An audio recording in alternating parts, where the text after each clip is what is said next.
Peace and blessings. This is your LGBTQAI+++++ host, inspirational speaker, and wellness coach, Mr. D.B. Marshall. Thank you for joining us and welcome to another episode of the S.A.N.E Project. Here we like to talk about everything wellness to help bridge gaps around the world to strengthen our communities. Something I like to call breaking the change. Let's get started.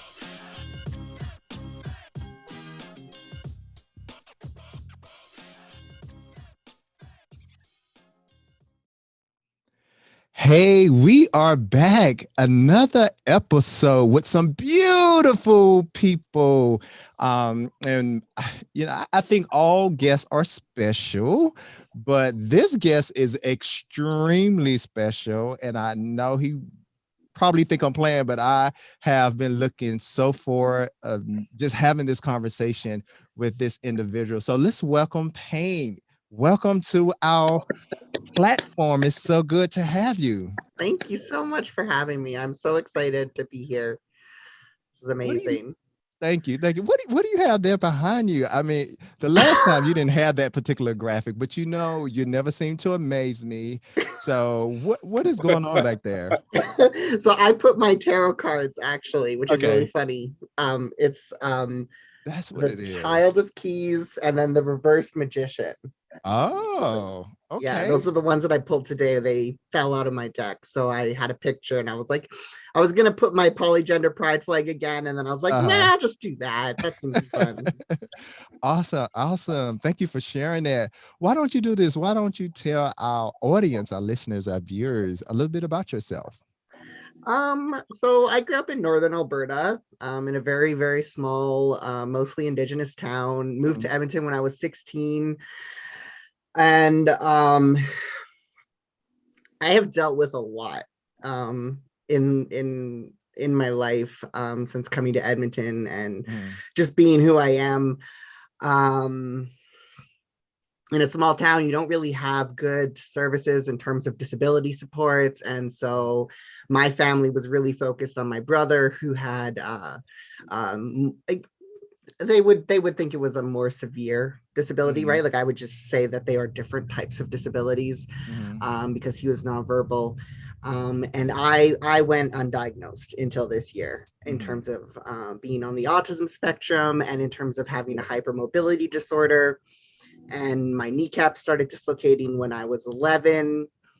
And I was dealing with a lot of stress and high expectations Mhm. all throughout my childhood. Like I was a overachiever up until the point that I got very mentally ill in university and I had to drop out.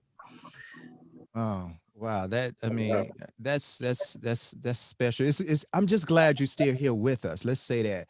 And one of the things that I noticed that you did, you made a sigh and your whole body language changed. And so as a social worker, someone who is trained to look at nonverbal communication, when you said I had dealt with a lot, you inhaled and you exhale. So let me can you just reflect on that? What was that about, that inhale and that exhale and that release? At least that's how I interpret it. Yeah, so when it's like I don't know how to say who I am without my stories, Yeah. right? And without looking at a little bit of a legacy of trauma. So it's like to tell people who I am and how I approach the world, it's like I have to say where I'm coming from, what I've witnessed, how it's made me feel, and those are the things that shape my reality and my perspective. Wow. Beautifully, beautifully said. Well, I mean, you said polygender, right? Yes. All right, so I'm going to allow you to explain what does that mean to the world from a Webster dictionary or a, psychological perspective. I don't know if they have a definition for that. Then I want you to tell me your definition. Okay, yeah. So like if you break it up into the two words, like poly means many Right. and then gender. So it's many genders. Mhm. And I used to try to dilute my identity kind of to make it more comfortable for other people, to put it into something that was more binary, that they were comfortable with. Like I would say that I was bi gender or gender fluid. But to me, I see it more as this just kind of like immersive experience where I Mhm. feel like I am experiencing reality on so many layers at once and from so many perspectives at once. And maybe that ties in with my neurodivergence, maybe that ties in with different things, but I've discovered that I think gender is just a beautiful language by which to express that way of experiencing the world. Yeah, it's Mm. art. Like when I see gender, when I think about gender, I look at your background. Like to me, that is gender. And I know we have a scientific definition of what gender is under a microscope, but I also think sometimes gender ties in with how you feel, right? So it's not always expressed in that physical dynamic. I think gender is also expressed in the non-physical, or those things are not tangible, like our emotions. Mm-hmm. There's some times where the best way to describe it almost is like your prince, you know what I'm saying? Like physically, he was a man, but when he was expressive, he was just all over the place, and I loved it. He just colored with many different paints and different brushes and different sizes. And I think that would make the world so beautiful is the fact that we can just play and paint. Exactly. His Yeah. paint. Oh Yeah, my that's God, that was not intentional. I swear that was not a pun, but it worked. right. I was about to say very, very beautifully well put. Yeah, Painted with, yeah. yeah, different types of colors, most definitely. So let's travel a little bit back to childhood. I know you stated that you had these high expectations. Were these expectations put on you or adopted from society, from your family, or just something you just really put on yourself because you had a role model or you were trying to mirror someone? Where did these expectations come from? Um, I look at it and I honestly think I was motivated by fear. Mm, I think a lot of those expectations, they weren't necessarily communicated directly, but I think it was just like, if I'm really smart, it's one less thing my family has to worry about.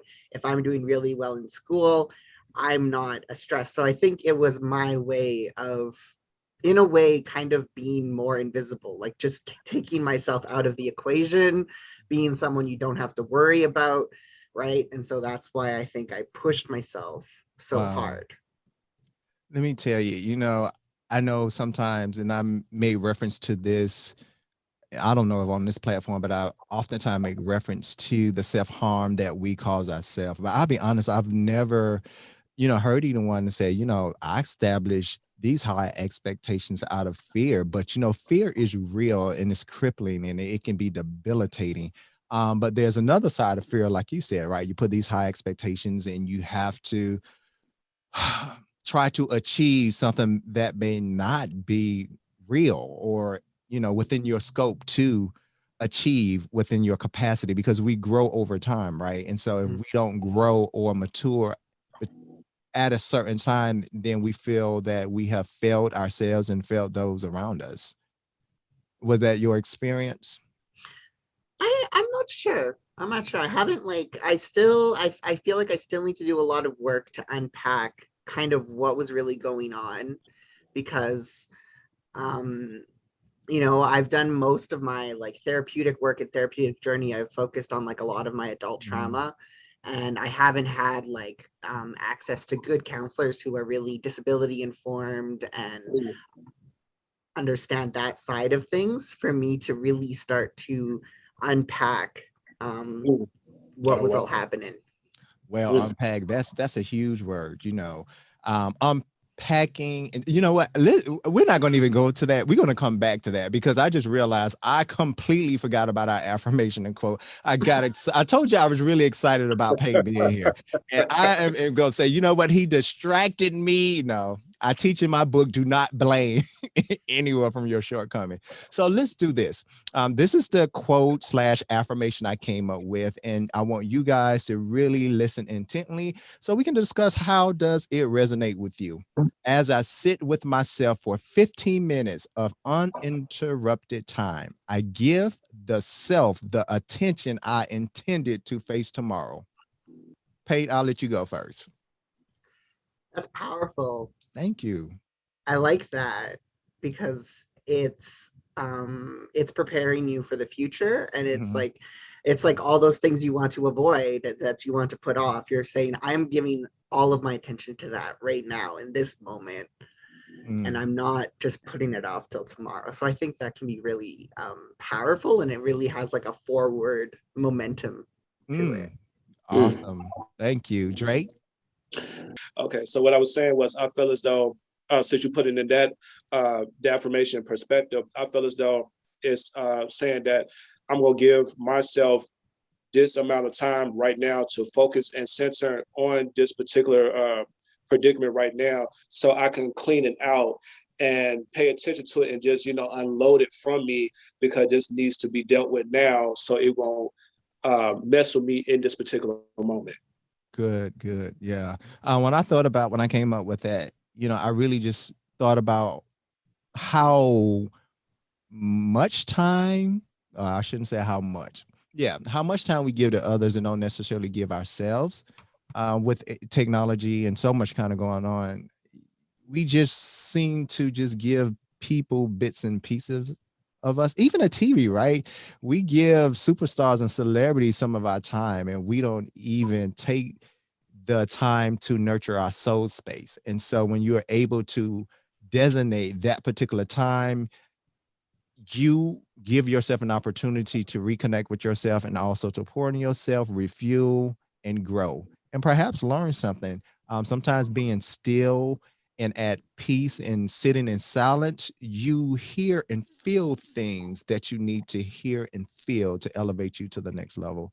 So, yeah, I really like that a whole lot. So, thank you for sharing your perspective on that particular affirmation. So let's get back to what we were talking about. And so we were talking about high expectations and how certain things come into our lives in which we feel like we have to almost, I want to say, explore, and I truly believe in explorations, but again, we have to try to find that balance. And so, in finding that balance, sometimes we end up exploring too much based on that particular need or that want, or that desire, because there's a difference between a need, a want, and a desire. But with that said, we gather all of this stuff, right? We put it in this bag. Sometimes the stuff that we pack in our bag becomes baggage and is not useful at all. And we have to lug, you know, around the world carrying all of this baggage. So, with that said, when did your baggage pain, when did that begin for you? Um, I think that like I was like unconsciously, Hmm. accumulating all of these like expectations, and that includes like gender and sexuality and like the expectations of my family. But it actually was before that, when my first boyfriend died, and then I had to sort of face loss and grief for the first time Hmm. in a very significant way. I was like fresh out of high school, and my first year, and that was sort of when it was kind of like I couldn't just ignore all of that I've been taught about myself, Hmm. right? Because I hadn't learned about myself. I Hmm. had been taught who I was in the world. And so that was just like, to me, it was almost liberating period of time. I wasn't the most functional person, but I was really honest with myself, Mm. right? And I was allowing myself to be who I needed to be in that period of time. That was powerful. I was taught who I was or who I was supposed to be, but wasn't learning who I was or was meant to be. That is huge. Yeah. And I truly believe in that. Did you want to say something in reference to that, Drake? Yeah, I was, yes, they was trying to teach me who I was supposed to be, but I yet didn't learn, who I was or what I meant to be, because that's what the norm is, and that's what they try to do in today's society. They try to get up and try to put you in this compartment that's not really you, and then you trying to pretend to be something or someone else, and then that's on the outside, and on the inside, you just going crazy. Mm, It's like you just going straight bonkers on the inside, mm, because that's not who you are. That's not who you want to be yeah. as a functioning person, and something like that really can, just hugely debilitate any sane person. I mean, yeah, I agree. And again, I take my hats off to you because there were so many different aspects of your life, Paint, in which you were really trying to understand. And when I say understand, learn, right? And so for us to understand who we are, who we're becoming, we have to learn first. We have to sit with the self. And so here it is, you unpacking the bags, right? And so you get to a point in your life where a light bulb comes on. When was that moment? So I know exactly when it was, Wow. and Okay. exactly because I recovered. I moved through the first 3 or 4 years of my degree. I graduated with like a 2 year diploma in disability studies, and I was on my way to graduate. And I had like one of the teachers who was like the hardest teacher in the program. She had written me a recommendation letter to get into a master's program Mhm. in public health. Like everything was just laying out. Like the entire path was right in front of me. And um, I'm thinking about it in the moment in the hallway when I walked away from class, but it was also like when I was at home is when it really hit, and I was slowly starting to unravel. And this was the beginning of what became my psychosis and was like a big component in it. Like some of my medications, I was on some ADD medications that I wasn't reacting well to. And I had this moment where I could see my entire life in front of me. And it was just like straight to like a bureaucrat's desk.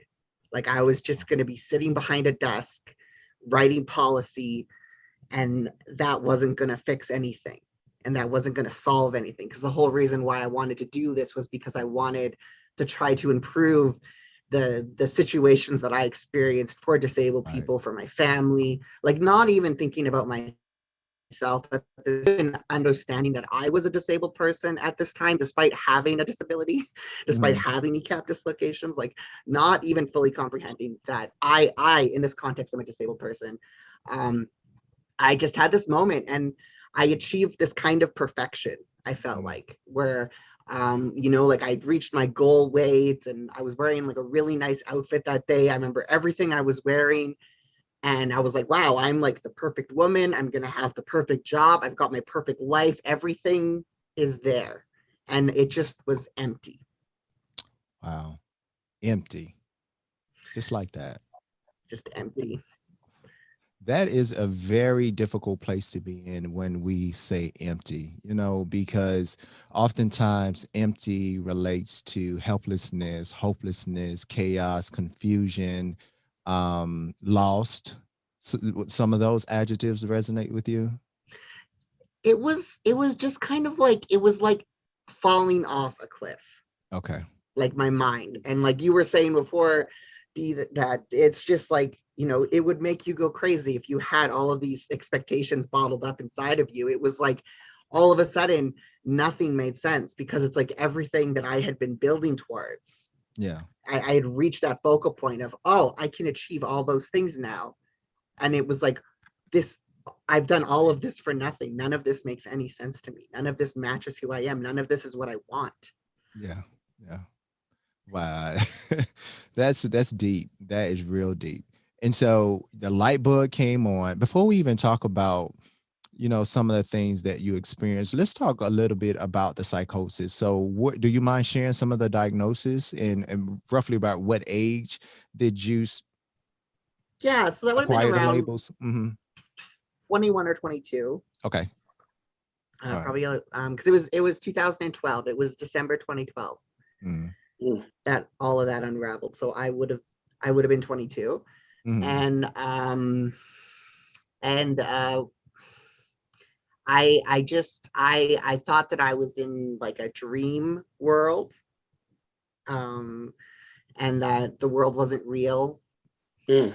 And I was uh, showing up to my friend's house because we were going to meet, and I was just acting really bizarre. And so they recognized that there was something wrong, and they took me to the hospital.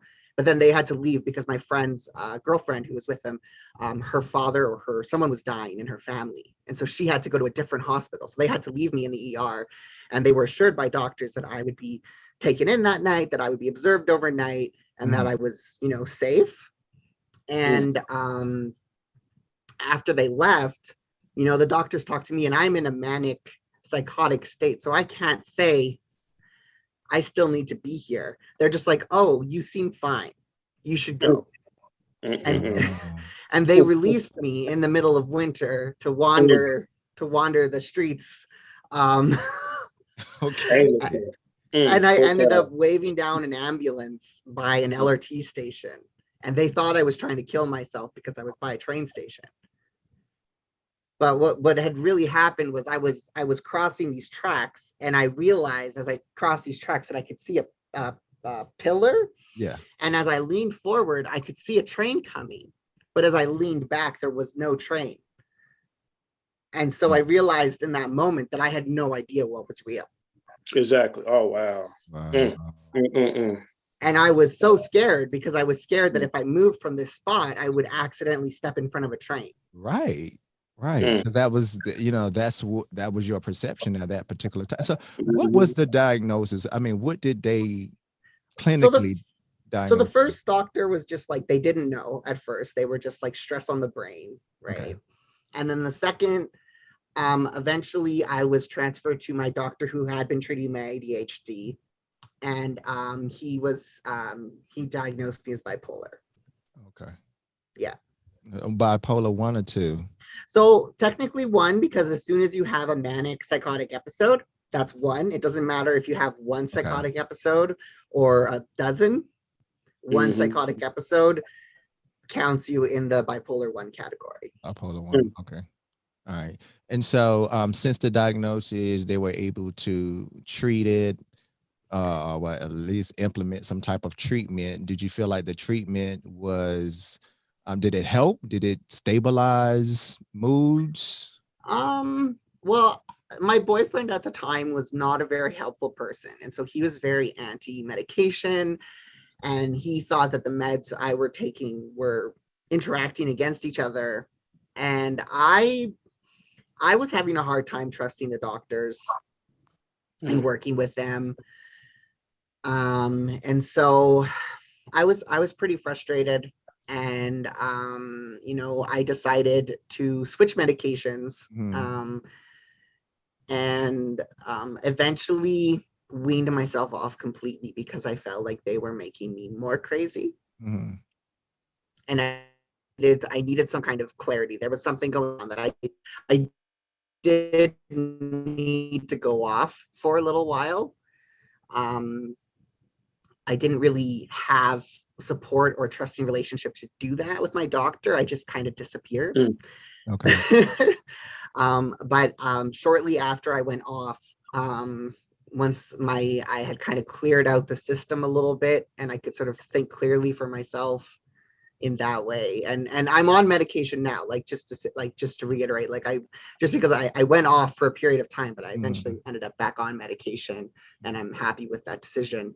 Mhm. But at this time I did need to be off in order, I think, to have this realization. And I was driving and I was like, I'm gay. Okay. And that's like the moment of quiet that you're talking about, where you're like, you don't know, because everything else is just, I've just been doing what I'm told, right? And so Right. there's this moment of driving, of feeling the sunshine and just being like, oh. Uh-huh.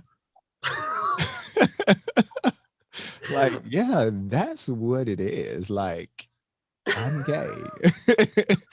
And for I, some people, That's that good. is that in itself is a journey, right? I've spoken with people that say, "Hey, I've known it since I was a child, as young as I can remember."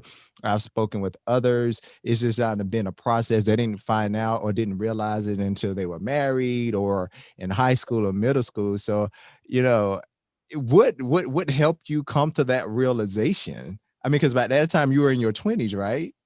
yeah, so I was in my Yeah. early 20s, and I think it was just like I was just really focused on myself. For like I Okay. finally had permission to be focused on myself, because everyone was just like, we don't know what just happened with you. Like everyone is just like freaked out. And so everyone is just supporting me to do whatever I want to do, basically, in my life to recover as best I can. And so I think finally just having that peace of mind and that clarity, I was just like, oh. Wow, that's awesome. And I always try to encourage people to reconnect with themselves. And once you remove the excess, I'm gonna call it the excess, just like when I don't know if you eat meat or not. But it's just like when you getting ready to cook meat and you skimming off the fat of the on the chicken and stuff, like just you need to shave that fat off. You need to kind of trim it off to just really just focus on you. And I know one of the things that you mentioned when we talked before, when I asked you to kind of list negative things or thoughts of yourself, you mentioned that, well, these are your words, my feelings and experience of the world didn't matter to other people or myself. Like that's like really deep. But when I think about it, it's not far fetched, right? I mean, I think for a while growing up, I almost kind of felt like that, like what I wanted, what I'm feeling, what I experienced, it didn't matter to some people. Mhm. Yeah.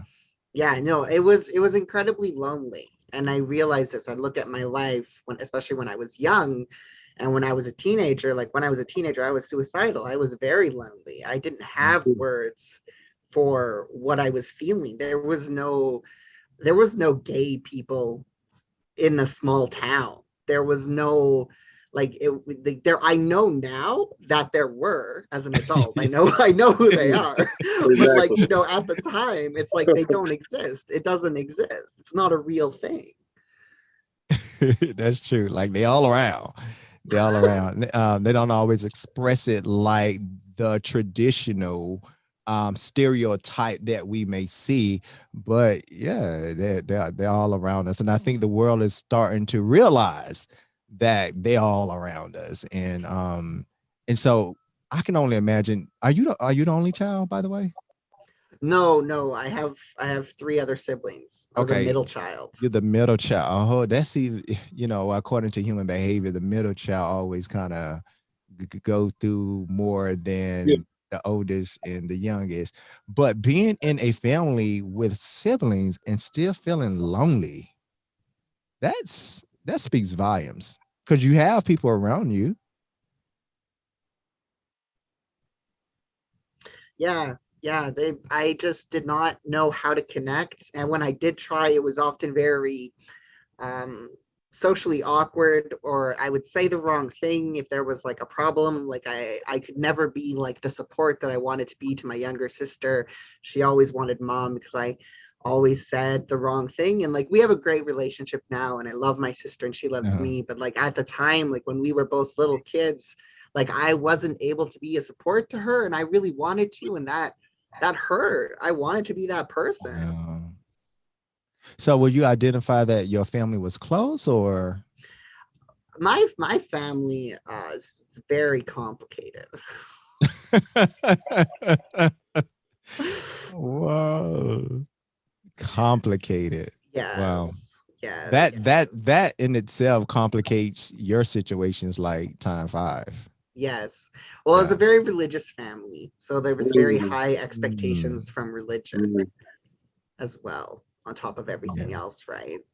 It's mm. very like that's why it's so easy to say like you have to be this specific type of person, and if you are not exactly like this, then you are wrong. Right. You can easily feel like you're not good enough. Drake, I'm not. I can be wrong. Aren't you from?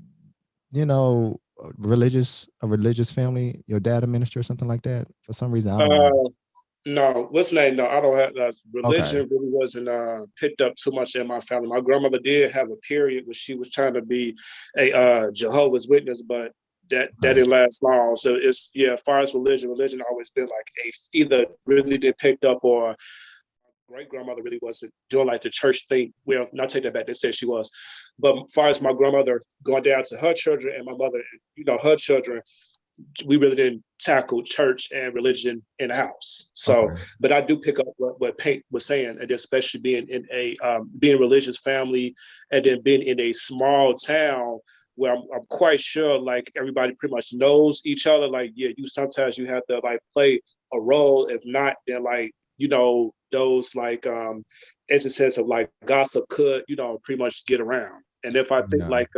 like stuff like that, get up and go like, family go like, they don't want to be part of that gossip. So yeah, you have to put on like that That uh show, that perception, yeah, that that mask. Yeah. yeah, Yeah. that facade, Hmm. just for appearances, just to not be gossiped. Okay. Yeah. Yeah. I definitely And feel I, that. and that stuff usually never, I can't say, I don't, it doesn't resonate with me. I won't say that. I will say that that wasn't my experience. And, my experience was very supportive and healthy. And so when I hear things like that, oftentimes, I cringe because, again, I had the freedom to explore. The only rules that we had were we couldn't fight each other, my brothers and sisters. We had to be in the house by the time the street lights came on, and you treat Mhm. everybody fair and equally. And Mhm. you don't judge, you don't, pass you don't see color. Oh, that was huge in my family. Like you did not do that, and you don't go around gossiping and stuff. So a lot of more values that were implemented in my home. So when I hear stuff like that, um, I'm always shocked. But then I'm not shocked. I've heard it so much that it's almost kind of expected. And so let's get back to you and the baggage, and you were able to unpack some of those bags, right? So once you were able to unpack the bag, and one of those things that you unpacked out of the suitcase is that, hey, I'm gay. That's what it is. The light bulb kind of came on. And so when you were able to unpack that, how did you proceed with this information? Because that is intel, right? I'm letting you know that is intelligence. Well, I was already active on online dating and stuff like that. So Oh. I just started to try dating some people, meeting some new people, doing some new things. And Mhm. yeah, I realized pretty quickly like I got super infatuated with my first girlfriend. We only dated for a couple months. Like it was a no-go, but I was like, oh yes, I'm ready to go. Like and then I realized pretty quickly though that like once I had opened this door, and this is the thing that I like to say is like that gay was just a doorway, Oh, okay. Mhm. right? And I Mhm. realized pretty quickly that there was more going on there than just sexuality, Yeah. that there was some element of gender. And so then I started meeting with trans people online and talking to them about their experiences and becoming close with them. And I ended up, unfortunately, uh, the trans community is, we are often very traumatized for different reasons. And Yes. so, I don't really blame people for this, but my stumble into the community, it was traumatic. And so by the time I came out, I had actually survived domestic assault and near death experience.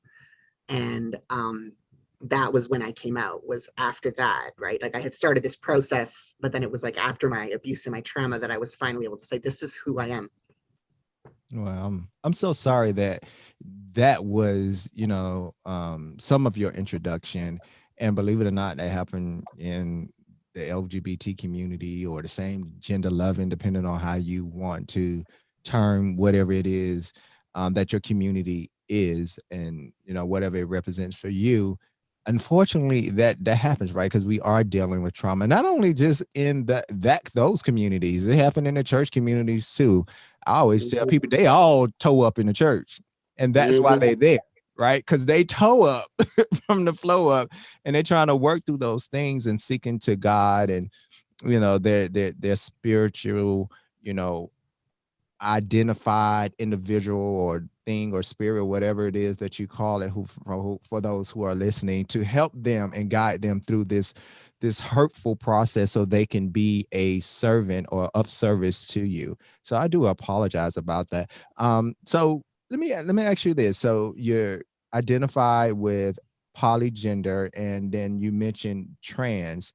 And so do you I know it's polygender, and I don't know if this is a complicated question, but do you consider yourself a trans male or a trans female, or do you Oh, not just say trans period?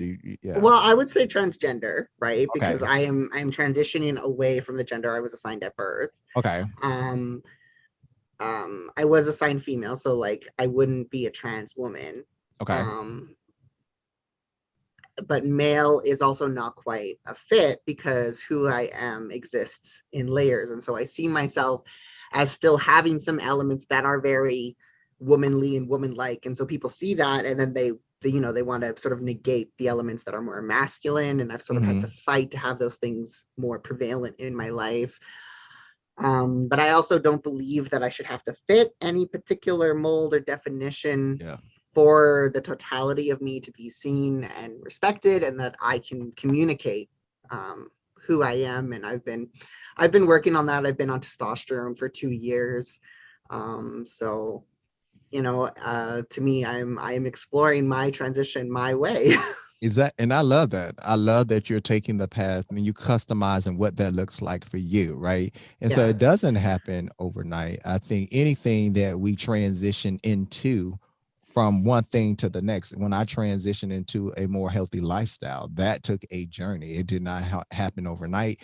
And during that transition period and during that journey, we're learning bits and pieces of ourselves. Like, oh, yeah, I don't like, Brussels sprouts there. Oh, now I really love Brussels sprouts. And as we going and traveling through that journey, the things that we used to like, we may like, or we may want to explore. So I really love that you just taking the bulls by his horn and you're riding and traveling down the path in which you feel more comfortable. And you Mhm. seem like you're enjoying that process. I do. I love it. I love being myself. And like once I came out, I was so scared. I came out at a festival around a bunch of friends because I was being introduced to new people, and I was being upset to be introduced as this person that I was no longer Mhm. identifying with. So it was like, oh, I guess I have to, like, if I want to be this new person, I have to start being this new person. I have to start Mhm. saying who I really am. Mhm. And it was just really nice to come out like around a fire and explain how I saw myself to my friends and to my partner, who I'm still with now. We're married now. And it was just a really beautiful process. I was really lucky to go through. I was really supported by a lot of people in the community. I was still like fresh out of a hugely traumatic situation Mhm. and had a really hard time with work and employment and all kinds of stuff. But I just dived right into arts, and I started doing poetry and spoken word and connecting with my community. And there was just so much growth that happened there. That's beautiful. I'm gonna assume that it was a liberating process. You felt supported, you felt love, you felt cared for when you went through that process. Is that accurate? Yeah, that's I would say pretty accurate. Mhm. The poetry community was just absolutely amazing to me. Mhm. That's good because when I see you, and I told you this before, and I said again, I just see art. When I see you, I don't even see gender. I just see art, and I just think you are just amazingly beautiful and wonderfully made. And I'm glad you are coming and transforming and transitioning into yourself because you're just so full of life. And I know, you have, a history, and we should never just dismiss or erase history. History is important. It's what we do with history. Would you agree? Oh yeah, absolutely. Yeah. And I've been pushing myself. I still was pushing myself in the same way that I pushed myself as a child, right? Mhm. To try to fit into society, to try to get by. But once I was married, my husband was very supportive. A friend had just passed away last year, and I was able to stop working. And he supported me to stop working and to just focus on my creativity and my art and my healing, because there was so much trauma work that I needed to do. And so I've been very lucky that in the last year, I have been able to focus solely on creation and healing. Mm, That's a I beautiful love it. thing. I love Creation it. and I healing. love it. And and I love the fact that you mentioned creation, because we created this moment, right? We had a plan, we scheduled, we had an intention, and we decided to meet and we created this moment. And now we are actually giving the attention that we actually, it goes in with our affirmation. Yeah, we giving the attention in which we intended for this to be, which is a beautiful thing. So always keep creating, listeners, viewers, create. Creation is where the power is where your fuel is stored. And once you start creating those particular things you want to do, everything else will fall into place. And so I know that you had sent Mhm. me an affirmation or a positive statement. I want to read it and I want you to kind of expound on it, if you will. The future is unknown. Yes, it is. Set goals and communicate them with yourself, friends, or the universe. Seek vision and inspiration. Sorry, you cut out there for a minute, so I missed Oh, that. no problem. I'll read that again. The future is unknown. Set goals and communicate them with yourself, friends, or universe. Seek vision and inspiration. That was one of your positive statements that you sent me. Tell us a little Mm. bit about that, how you came about that. Where did that come from? Um, I think that came from my spiritual practice. Because I started getting into chaos magic because it was just really easy just Mhm. to do like sigils and intentions. So you just like focus in a word into a symbol and just kind of release that to the universe and just trust that it'll come back to you. And so I started doing that um, about 8 years ago, maybe. I started Mhm. practicing that as a spiritual practice, and it has you'll get signs in like little ways saying that like the universe has heard you, and then the longer term is the longer term, right? And it's like I feel like so many of these small intentions that I set are actually actualizing around me now. And that's really amazing because it's like these are intentions I set like 8 years ago, that I was going to heal from this trauma, that I was going to come out of this, that I was going to start creating again. And like Mhm. there were times where I felt like I wasn't going to make it.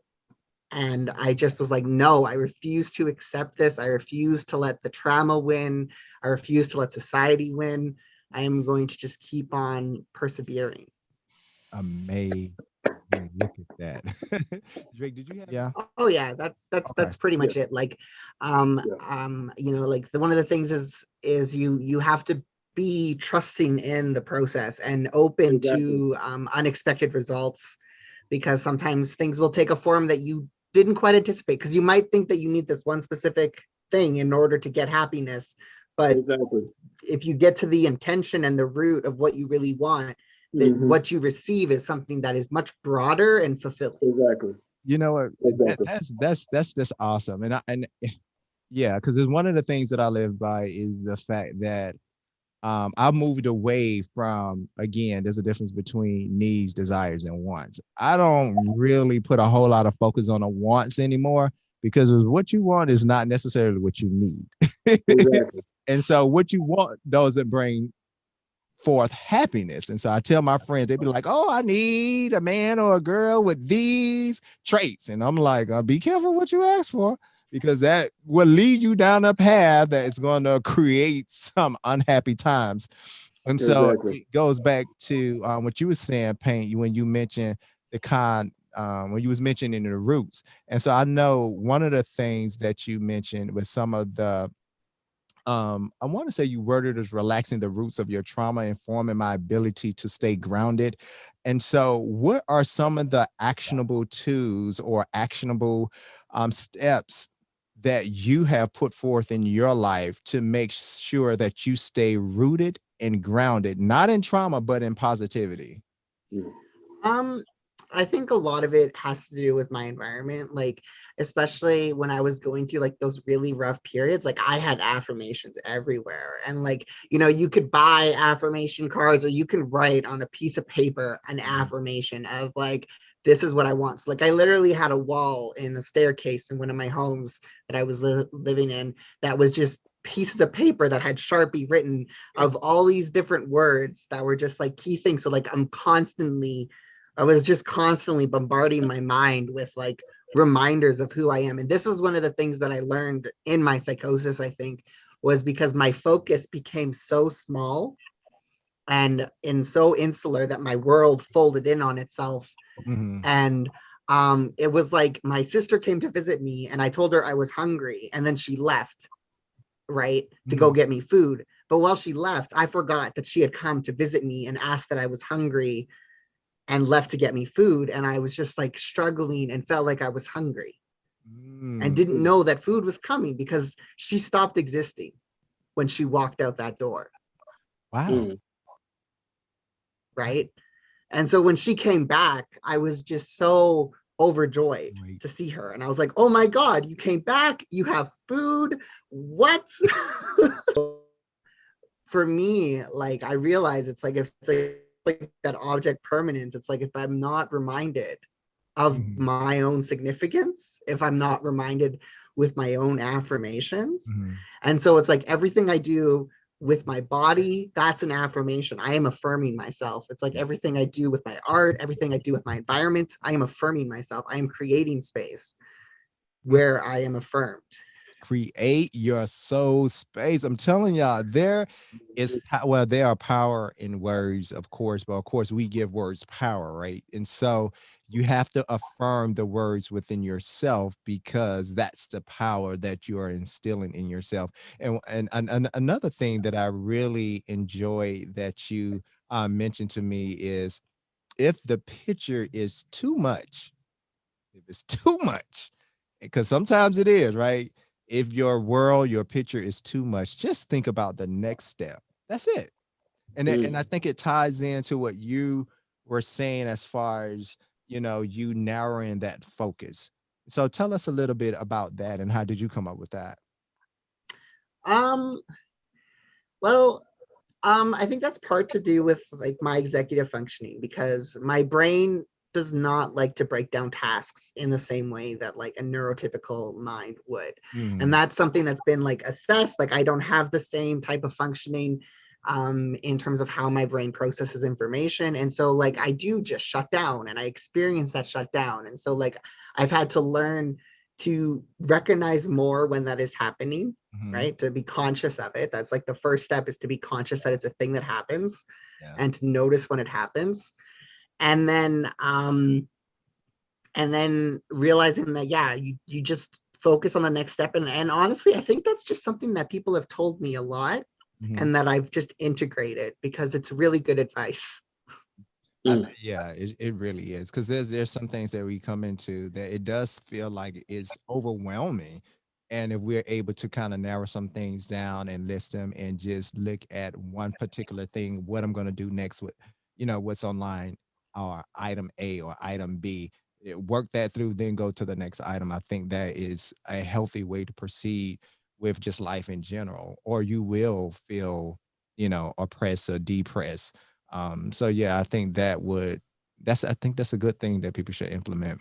So I know in addition to all the wonderful things you're doing and creating everything that you're creating every single day in your mind, in your art, tell us a little bit about your project because you have a project, a fundraising project that you've taken that you've implemented, right? So do you want to know about my tarot deck or my Yeah. surgery Yeah, fundraiser? yeah. Yeah, I didn't know about that. I just knew about the I'm that, yeah, whatever this is.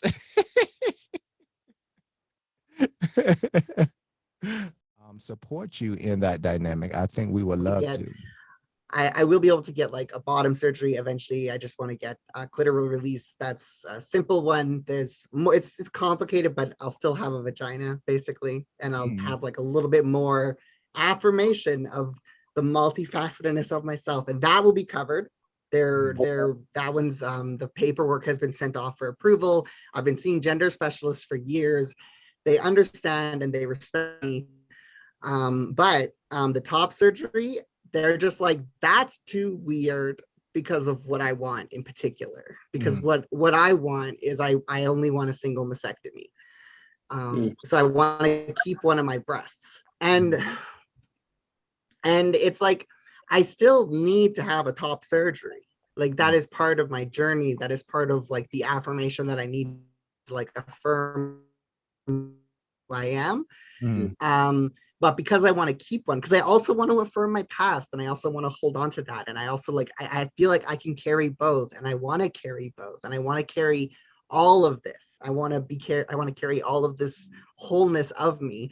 And you know, anyone who knows me well and has talked to me, they're like, oh my God, yeah, that like makes total sense for you as an individual, right? Yeah. It's not going to make sense for every single person out there. Like a lot of people are not going to want something like this. And I know that. And that's why it's hard for people to see it as a valid need. Because basically it's sort of been deemed cosmetic. So I have a fundraiser to fundraise for the cost of my surgery. Yeah. And can you give us information on how we can support you? So the fundraiser is on GoFundMe. So it's just gofundme.com/paintaf. Okay. Awesome. Yeah. So Paint is in the process of going through some cosmetic surgery in which she wants to, is that right? He, help me out. They, like an occasional she is okay. Okay. Just a pinch. Just like a tiny bit of salt in the soup, you know? I know it's a little bit of everything. Right. So I just want to make sure I don't disrespect That's you. okay. To assist you to really fulfill your, I'm not going to say fulfill your journey, but fulfill one of your wishes as you traveling down your path or traveling down that particular journey. Yeah, support. I'm going to support. I can't wait to just log in and just really just pour into you because you're such a beautiful spirit. You're a beautiful person. When I first met you, I don't know about you. I'm only speaking for me. There was an instant connection and I was like, oh, you look so beautiful. Were they pink? I want to say these pink crown like shades or glasses that you had on. And I thought they were just the coolest thing ever. Yeah, no, yeah, my red Monopoly glasses. Monopoly. So as we get ready to wrap up, is there anything that you want to leave, that you want to instill, that you want to empower our listeners and our viewers? If anyone wants to like follow me on different social media or see any of my books and find the link to the fundraiser, I also just have my website Paint.Gay because I'm just like that was, as soon as it was an option, I was like, I have to do it. I have to get the domain. Paint.Gay. Paint.Gay. So there's links to everything there. Links to my poetry books, links to my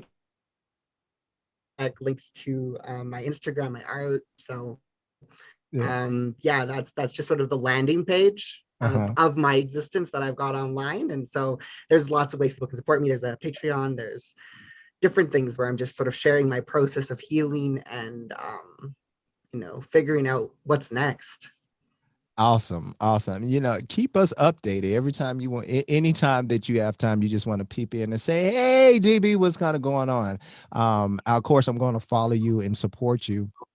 But I would like for us to really just stay updated and abreast of some of the things that you're doing. I think your situation is so unique and so beautiful. And it's like you've already have created the blueprint. It's now about you obtaining the resources to help your vision or your blueprint come to life. And if whatever I can do to assist you with that, you have me. I really appreciate it. Thank you so much. I love it. I love it. Thank you. Love you. Love you. Oh, see, now you know I'm a sucker for love. Now, y'all know that's my weak spot. That's the first thing you said when you saw me, was just like, I love you. Yeah, I did. I really did. And look, at your mic wasn't even on and working, and I'm like screaming like, I love you. Yeah, it was instant. And I am so appreciative and feel so just really honored to be able to have you on this platform to just hear a very unique story. And you never know, there can be other little boys, little girls that's out there just trying to understand who they are and where they fit. And this doesn't feel right. I mean, because there was a point where I went through that. And when they hear more and stories like ours, like yours, like mine's, like, Drake's, hopefully they can identify and resonate and say, you know what? Let me question, is that me? Or and perhaps they would just say, oh, that's not me at all. I mean, we okay with that. But just having a platform and an outlet just to, identify with some of the things that we may be going through or a family member may be going through. So thank you for joining us. Thank But you that's so all much. we have. Thank you, listeners and viewers. And if you haven't already done so, make sure you share this link. I'm pretty sure it's going to bless somebody in the process. Thank you. Y'all have a good one. Well, it's that time again. However, this is not a goodbye, but a see you next week. And listen, if no one has told you that they love you today, please allow me to be the first. I love you. Take care.